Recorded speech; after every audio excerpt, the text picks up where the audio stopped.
اے اہل کتاب، اپنے دین میں غلو نہ کرو اور اللہ کی طرف حق کے سوا کوئی بات منسوب نہ کرو۔ مسیح عیسیٰ ابن مریم اس کے سوا کچھ نہ تھا کہ اللہ کا ایک رسول تھا اور ایک فرمان تھا جو اللہ نے مریم کی طرف بھیجا، اور ایک روح تھی اللہ کی طرف سے جس نے مریم کے رحم میں بچے کی شکل اختیار کی۔ پس تم اللہ اور اس کے رسولوں پر ایمان لاؤ اور نہ کہو کہ تین ہیں، باز آ جاؤ، یہ تمہارے ہی لیے بہتر ہے۔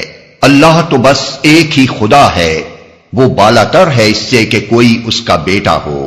زمین اور آسمانوں کی ساری چیزیں اس کی ملک ہیں اور ان کی کفالت و خبرگیری کے لیے بس وہی کافی ہے۔ مسیح نے کبھی اس بات کو عار نہیں سمجھا کہ وہ اللہ کا ایک بندہ ہو، اور نہ مقرب ترین فرشتے اس کو اپنے لیے عار سمجھتے ہیں۔ اگر کوئی اللہ کی بندگی کو اپنے لیے عار سمجھتا ہے اور تکبر کرتا ہے تو ایک وقت آئے گا جب اللہ سب کو گھیر کر اپنے سامنے حاضر کرے گا۔